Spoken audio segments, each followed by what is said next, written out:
En la foto hay una mujer desnuda, iluminada desde la izquierda, parada sobre una tarima cubierta con tela azul.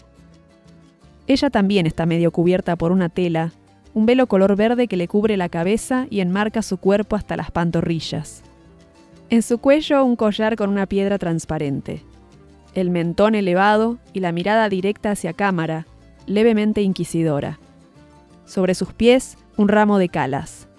Por detrás, sobre la pared, un rectángulo de banderines mexicanos de colores la enmarca también, junto a una foto antigua, un muñeco de una calaca y un trozo de foto que no se ve bien. Sobre la tela azul, en el suelo bajo sus pies, numerosos objetos.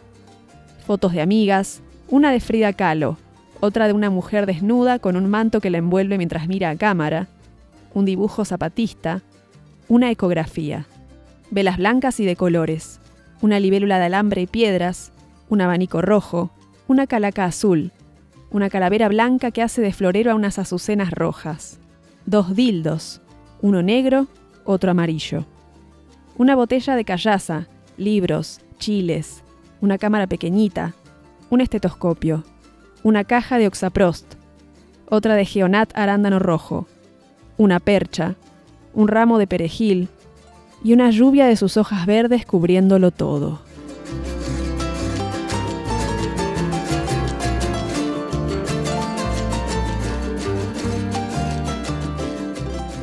Es lindo también poder ver los procesos de los demás para ver cómo esa foto no es que me bajó una idea increíble y la hice sola en mi casa. No, se necesitan muchas manos para poder hacer algo importante, algo lindo, algo bello. Bello en el sentido no de simplemente estético, ¿no? Entonces creo que esa forma colaborativa de crear o de construir una imagen o un ensayo me hace mucho sentido y me parece como muy lindo y posible.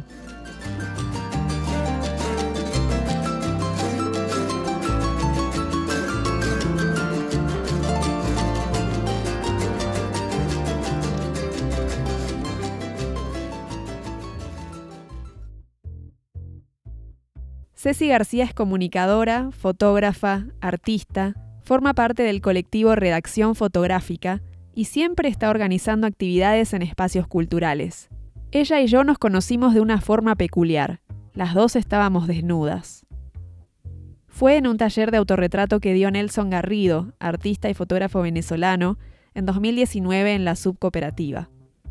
El taller duraba 3 días y cada participante iba profundizando en qué era lo que quería representar y qué necesitaba para hacerlo, sabiendo que estábamos en un espacio seguro donde todos colaborábamos en el trabajo de los demás. Se creó una intimidad medio mágica en muy poco tiempo y al tercer día la mayoría eligió retratarse sin ropa.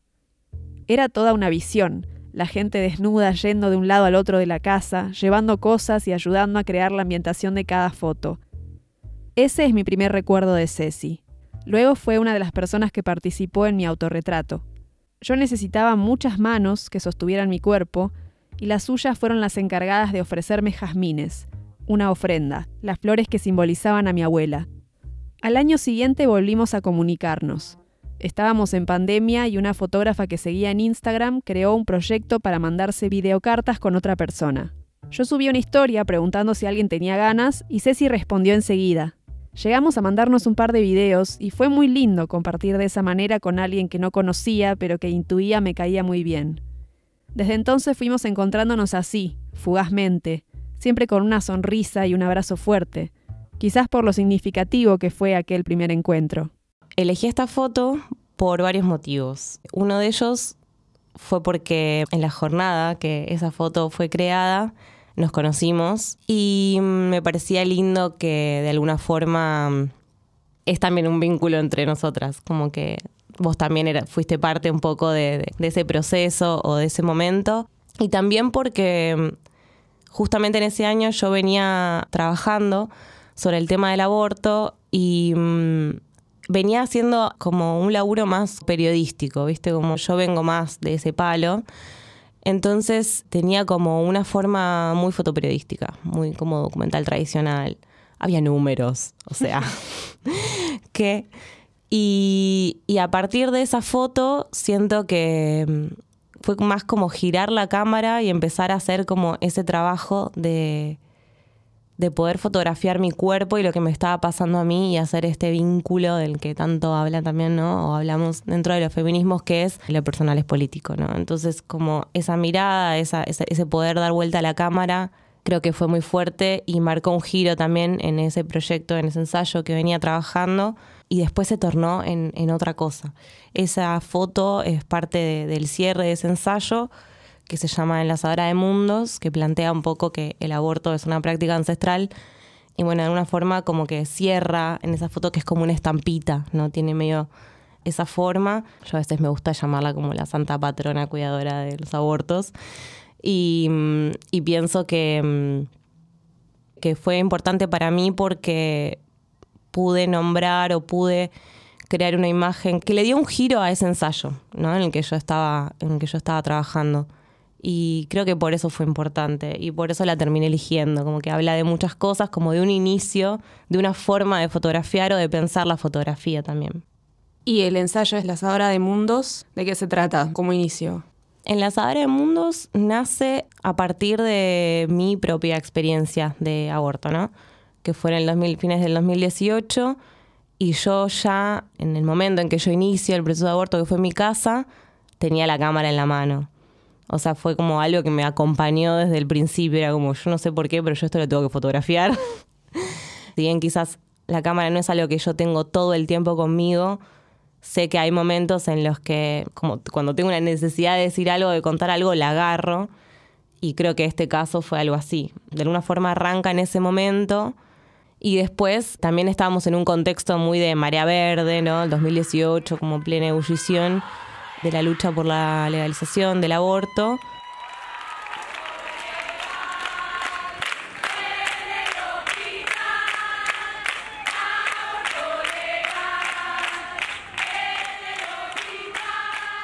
Entonces en el 2009 que yo arranco este taller, que fue con Gisela Bolá, con un grupo también increíble de personas que fui como construyendo un poco este relato, entendiendo que quería hablar de esto, porque también a partir de esta historia, o sea, de esta historia de mi propio aborto, salieron dentro de la familia que mi mamá también había abortado, mi abuela también, cosas que antes no se habían compartido, no se habían dicho.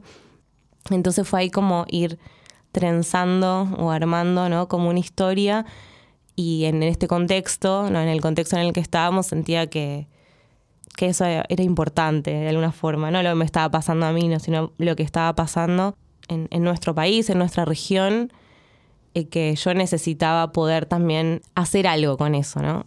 Creo que a veces también la fotografía es una herramienta para poder decir cosas que no podemos decir de otra manera, o para duelar cosas, ¿no? También yo siento que como es una herramienta que yo uso o necesito también, ¿no? Usarla para decir algunas cosas. Enlazadora de Mundos, entonces, es este proyecto que nace de esta forma y cuenta un poco con la premisa de que el aborto es una práctica ancestral, como dentro de mi familia también hubo mujeres que abortaron y no pudieron quizás compartir esa experiencia. Entonces la idea es poder como tratar de ver que todas teníamos algo para compartirnos. Entonces, una también teniendo eso, en el momento en que quizás decía abortar, no lo sentís tampoco como un peso, sabes que eso tiene una historia mucho más larga y que es algo también que compartimos quizás, ¿no? Las feminidades a las mujeres de la familia, como del linaje. ¿Y esto lo compartiste con tu familia o tenías la oportunidad de compartirlo? Sí, la verdad que sí. Si bien en ese momento el aborto no era legal, creo que la clandestinidad también tiene que ver con esto de no poder compartir una experiencia, no tener un sistema afectivo que te sostenga, ¿no? La red. Y no fue mi caso. La verdad que mi familia me acompañaron mucho, tanto mis tías como mi mamá, mi compañero de ese momento también, mis amigues.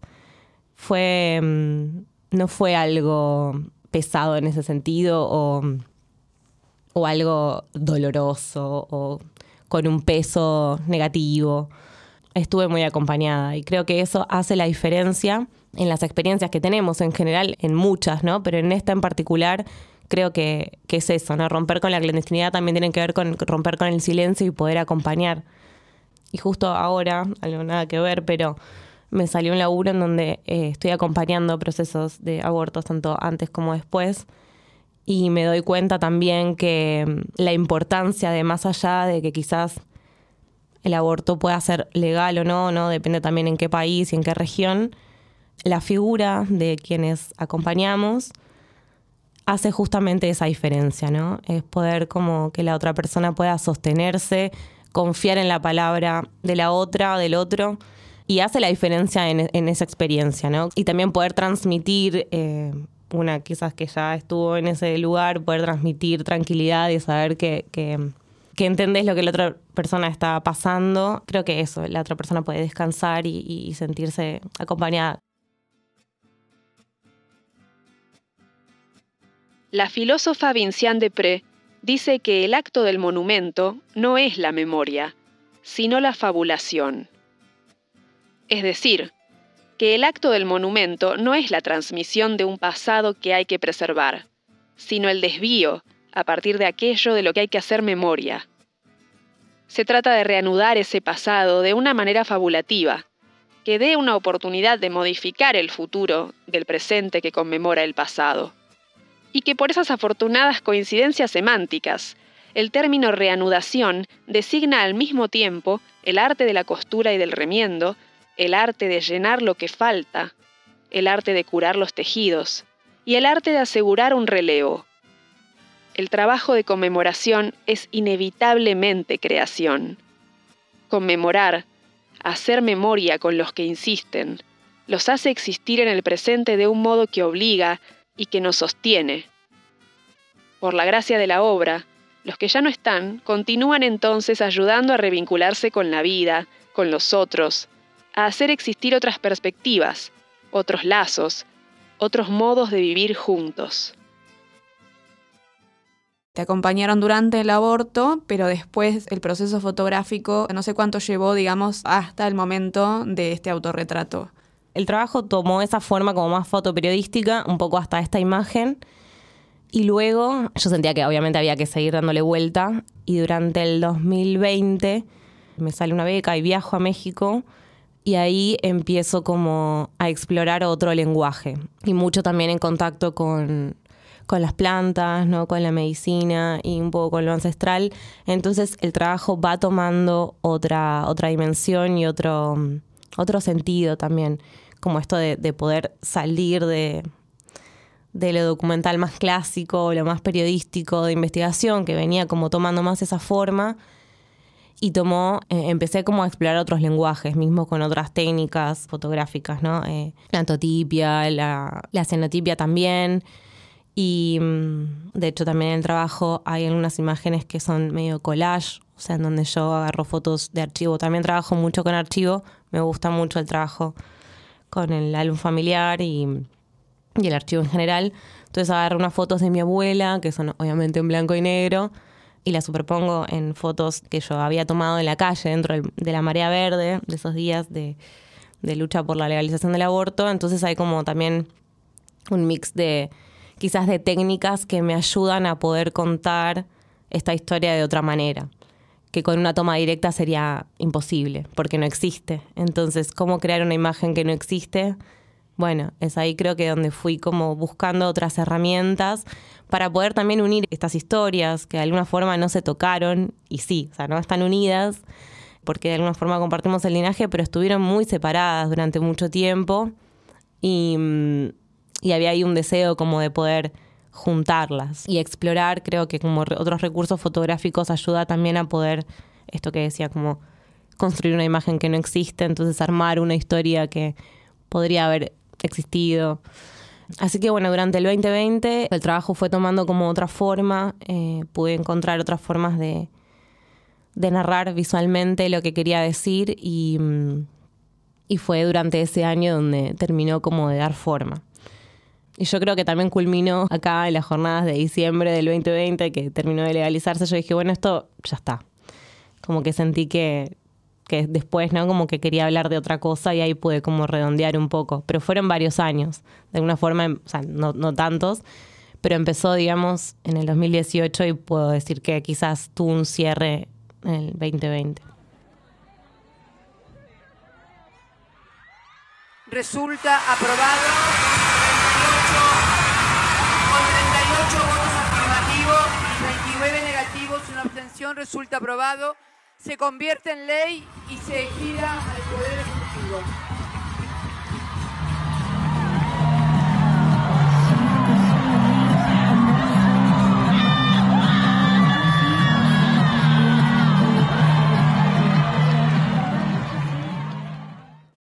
Más o menos llevabas un año entonces desde lo periodístico y en el 2019, que fue el taller salió este autorretrato. Igual pensaba, porque justo, tenía para preguntarte, como que hay muchos simbolismos mexicanos en la foto y fuiste a México después. ¿Cuál es la relación con México de ese lado? Sí, es muy loco eso, porque terminé yendo después. Había algo ahí de... Si bien me salió la beca, yo tenía muchas ganas hace mucho tiempo de ir. Creo que también es una cultura, si bien hay muchas, pero que también tramita, ¿no?, el duelo y la muerte de otra forma, y hay algo ahí que me interesa, como esto que hablábamos de los duelos. Siento que la fotografía a mí me ayuda mucho a duelar o a tomar formas, a tramitar la muerte de otras formas, ¿no?, de otros lugares. Yo creo que también un poco la fotografía de Nelson Garrido, que en ese momento fue parte del taller, había muchas cosas con los objetos, esto de poder pensar qué objetos queremos incluir en nuestro autorretrato, qué significa, ¿no?, que todo tenga un sentido y armar esa escena.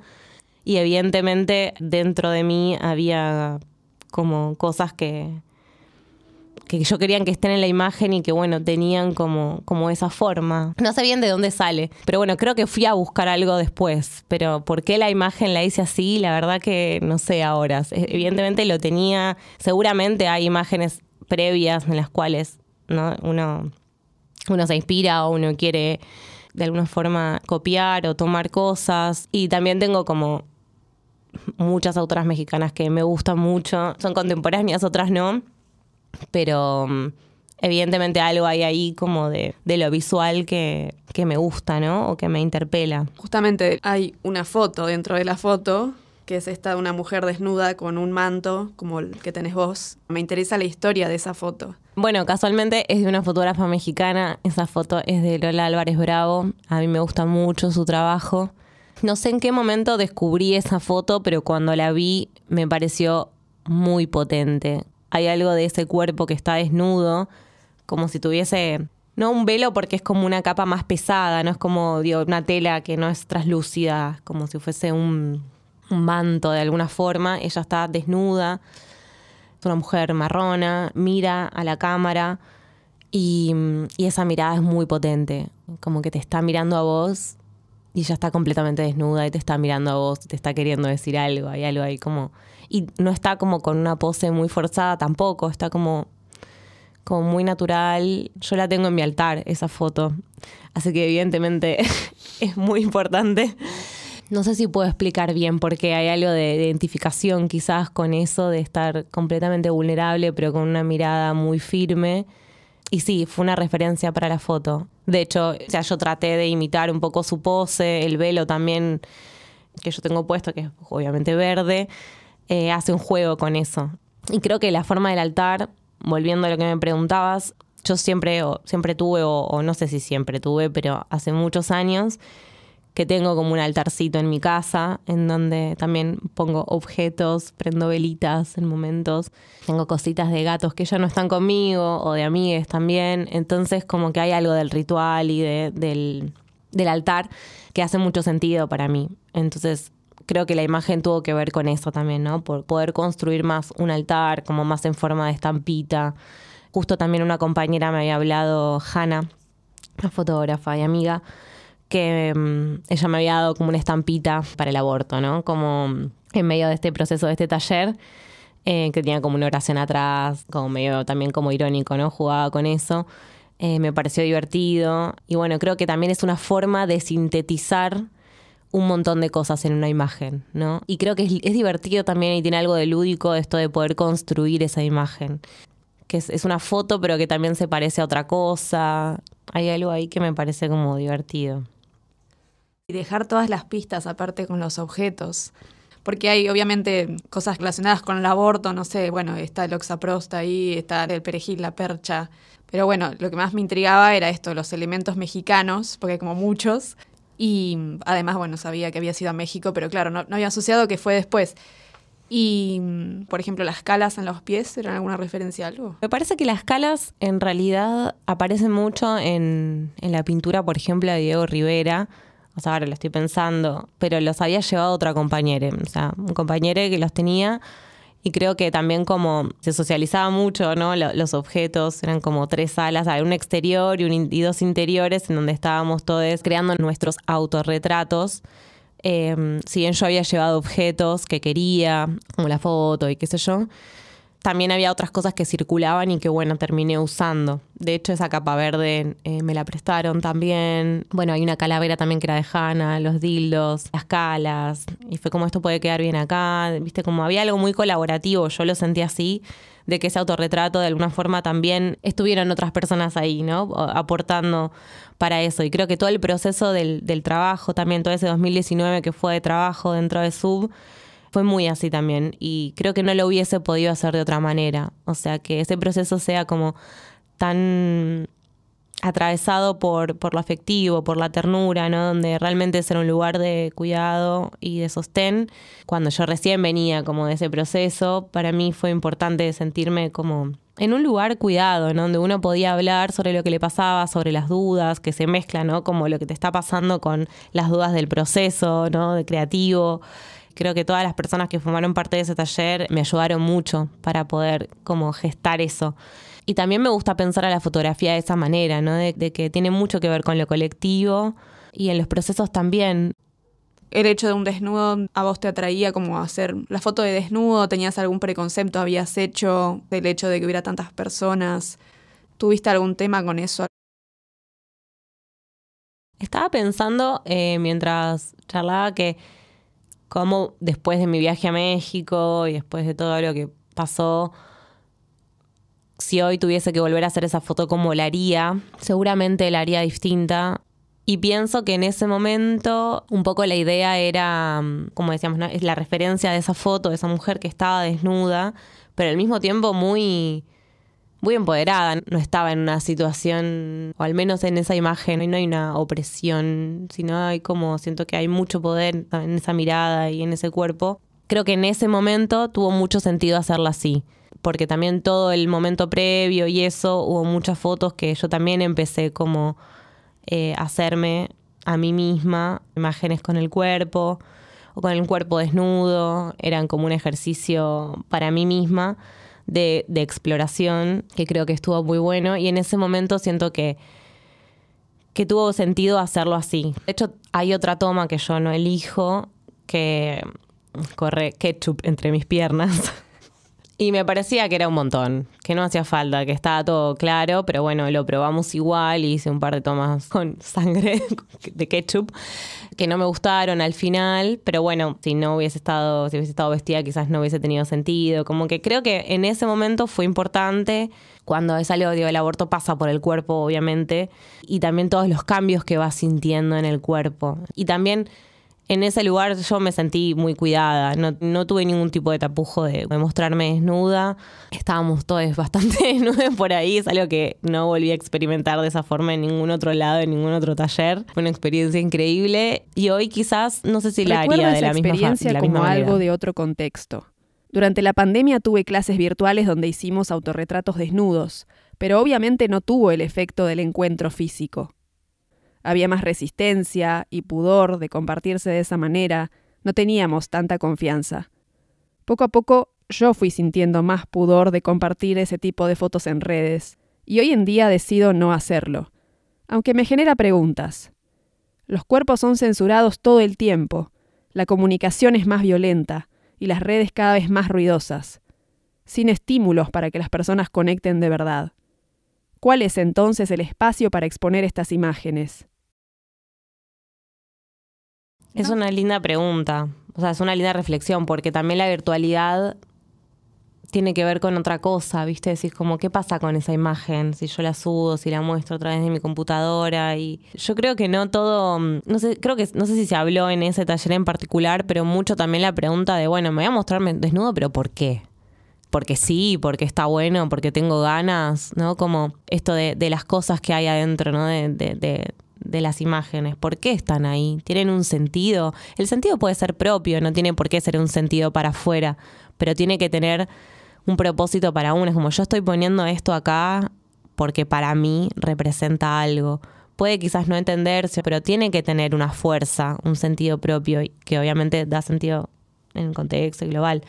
Pero creo que hacer como fotos desnudos solo porque estoy desnudo y está bueno, porque va a atraer más, eso me parece como banalizar, ¿no? El mismo cuerpo, que es súper potente. Entonces creo que hay que pensar cuándo uno quiere mostrarse de esa forma y por qué. Creo que eso, que tiene que ser sentido, tiene que ser justificado por una misma, ¿no? Como que tenga una razón, no solo por el hecho de mostrar un cuerpo. Por eso creo que en ese sentido, en esta imagen en particular, yo necesité hacerlo así y me pareció que estaba bien. O sea, si yo ahora tendría que volver a hacerlo, no necesariamente, no sé si lo haría vestida, pero quizás armar la escena de otra manera. No sé bien, no me lo puse nunca a pensar, pero creo que eso, hay que pensar por qué hacemos, ¿no? Las imágenes, cómo las hacemos, cómo mostramos nuestro cuerpo, si se puede mostrar de otra forma, ¿no? Como buscarle a veces la vuelta para eso, para que tenga fuerza y no sea simplemente, no llevar al lugar de sí, también los canales en los que uno los muestra. Sí. Hay una costumbre ya de ver cuerpos desnudos o semidesnudos que uno los asocia con mostrarse sexualmente y que obviamente subís una imagen que no busca eso y en un contexto, no sé, como Instagram, como cualquier red social que está abierto a un público muy amplio. Obviamente uno hace las cosas y sabe que cada uno lo va a recibir como lo reciba cada uno, entonces no hay que preocuparse de eso porque es inútil. Pero también es la gracia, ¿no? Que hay múltiples significados para la foto. Pero bueno, a mí me genera esa pregunta, ¿no? Como que dejé de compartir desnudos en Instagram, que antes me parecía relajado, porque yo pensaba como, no soy yo, es una imagen mía, entonces no me importa. Como no me están viendo a mí desnuda en este momento. Es una representación nada más. Yo esta imagen, por ejemplo, no la tengo en Instagram porque es tan fuerte o tan significativa también para mí, ¿no? Esto como contábamos de todo lo que representa y está tan situada en un contexto que capaz viene alguien de afuera y dice, ¿qué es esto? Y tampoco a veces no siempre uno tiene ganas como estar receptivo a todos los comentarios que puedan venir. Y también hay algo de lo que decías, que en esa foto soy otra persona, estoy representando algo, no soy yo en mi vida cotidiana. Tiene que ver, como decís vos, en un proceso creativo. Y esto de poder jugar también con quién somos en distintos lugares, a qué jugamos ser un rato.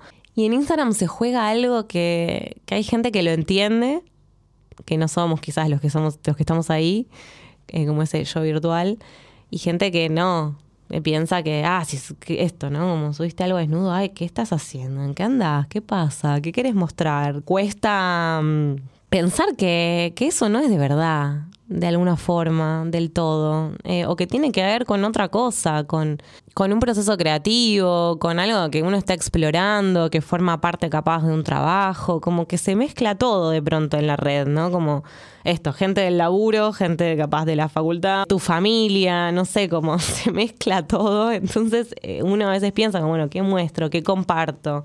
Y también esto de como hay mucho cuerpo desnudo, también cuerpo sexualizado, porque las redes un poco hacen eso. Quizás esto no va por ese lado. Es difícil discernir, o sea, tenés que estar... Tampoco uno puede estar dando una explicación, ¿no? En el copy de por qué estoy haciendo esto, como... Es mucho trabajo. Pero esto del juego de la identidad me parece muy, muy interesante también, como muy divertido. Como somos y no somos eso, que estamos ahí, estamos jugando un poco, estamos explorando también y a veces jugamos a ser otras personas para decir otras cosas. Y tiene que ver con eso, me parece, como...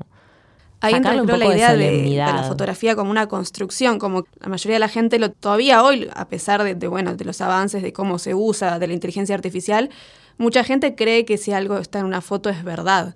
Y acá la gracia es un juego, ¿no? Como esto de decir, la representación es un juego también. de poder leer que se juegan otros códigos, no sé. Justo ayer pensaba, estaba revisando un poco de la historia de Gerda Taro y de cómo junto con Friedman, ¿no? André Friedman, que fue su compañero, crearon este personaje que fue Robert Capa, y cómo ellos tenían muy claro que la imagen se construía y el poder de la misma. Porque esta invención de Robert Capa, que era como un fotógrafo estadounidense, ¿no? Fotoperiodista de guerra, lo hicieron para poder vender sus imágenes. Y al mismo tiempo, esta famosa foto del miliciano caído, no me acuerdo exactamente el nombre, pero del miliciano, que supuestamente también, en verdad, es André Friedman haciendo de miliciano y Gerda Taro haciendo esa imagen, que supuestamente es como la imagen icónica de guerra y de lo que fue la Guerra Civil Española, que en realidad fue una puesta en escena.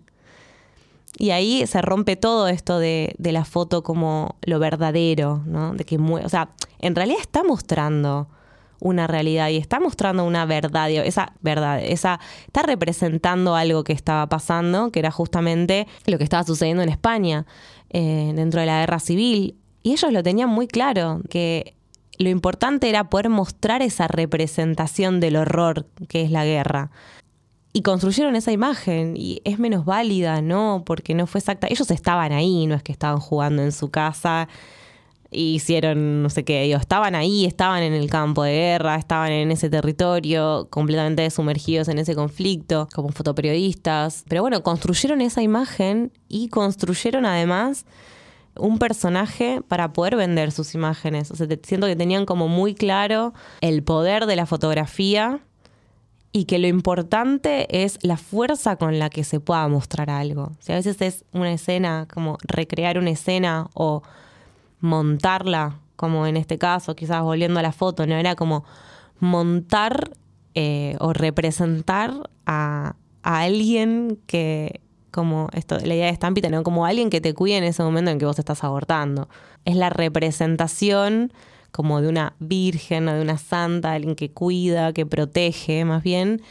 Es la representación de algo más, que tiene mucha fuerza. Entonces, volviendo a lo que decíamos, la idea fuerte es que sigue, o sea, por más de que sea de verdad o no, sea tomada en directo o sea más creada, la imagen sigue teniendo como mucho poder, ¿no? Poder en el sentido de que hay algo que nos impacta, y eso que nos impacta parece que es real. Hay como un juego ahí entre la realidad y ese sentimiento, ¿no? Hay algo de ese vínculo entre quien mira la foto Ceci y la habló de la fotografía. fotografía como una estampita que le sirva a los demás. Quise saber para qué le sirvió a ella. Yo siento que hacer ese trabajo me ayudó mucho a poder transitar ese momento y también a poder contarlo más livianamente también, como laburar sobre eso. Sé que hay personas que igual sigue siendo como fuerte o impactante o qué sé yo, hablar de eso como, no sé si querés hablar de eso. Para mí no tiene un peso así como... Sí, obviamente fue un momento que evidentemente me llevó a hacer imágenes, o sea, importante. Creo que el contexto en el que estábamos también, yo además estaba ahí en ANCOM y estaba laburando más con foto, y ANCOM es la agencia de noticias de la carrera de comunicación. Yo hice comunicación en la UBA y me tocó además cubrir todas las jornadas en la calle, en senadores, en diputados. Así que estaba como muy candente todo, yo venía como muy manija con el tema. Entonces justo me pasó eso, me atravesó a mí, y después como que necesitaba volcar un poco toda esa furia, esa manija. Y después, bueno, cosas de las historias personales y los vínculos y las cosas. Era como que yo necesitaba poder sacar eso de mi cuerpo de alguna forma, justamente, ¿no? Como poder hablar de eso, que no tenga peso en mí, poder entender que no era mío. Es un proceso que es mucho más común de lo que pensamos, que todas tenemos un amigo, un familiar que pasó por esa situación. Obviamente que es muy personal cada proceso, cada uno vive diferente, nadie le puede decir a la otra persona cómo se tiene que sentir o cómo va a ser o qué va a pasar, o sea, cómo se va a sentir más bien, pero no tiene que ser algo algo horrible por sí mismo, ¿no? No debería ser así. Yo creo que sí, que hacer todas estas imágenes además me ayudó también para poder vincularme de otra forma con mi mamá, con la historia mía, de mi abuela. Mi mamá me tuvo a los 42 años. Hay como una distancia generacional muy grande. Yo también siempre me preguntaba por qué, ¿no? Generalmente los papás de mis amigas eran mucho más jóvenes, tenían otro vínculo con sus padres. Entonces pude entender también de otra forma a mi mamá, qué elecciones había hecho ella con su vida, poder entenderla más como mujer, como sujeto político. Entonces también cambió muchas cosas, ¿no? Dentro de mi vínculo con ella. Ya a mi abuela prácticamente no la conocí. Entonces este dato también reconfiguraba de nuevo como, ¿no? El vínculo o ella misma. Poder eso, como pensarnos como sujetos políticos deseantes, que queremos llevar a cabo un proyecto de vida, que a veces eso, poder llevarlo como nosotras queremos. Y que es algo eso, que no es algo individual, es algo colectivo, es algo que nos pasa mucho durante muchos años. Entonces no encerrarse en que es algo individual, sino poder colectivizar eso que sucede, ya sea un duelo, ya sea, ¿no? Como se sienta, pero poder colectivizarlo hace también que uno salga de esa individualidad y ese drama personal en el que a veces nos metemos.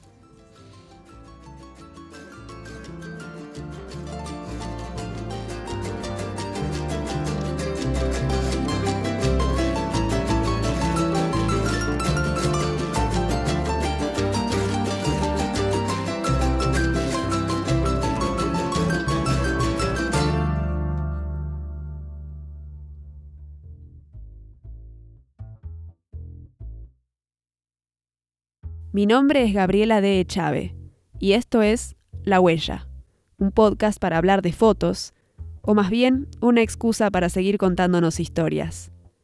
Escúchalas y si te gustan, compartilas. Si te quedaste hasta acá y tenés ganas de ver la foto de la que se habló, tenés premio. La podés encontrar en el link de mi Instagram @unsoplodviento. Hasta la próxima.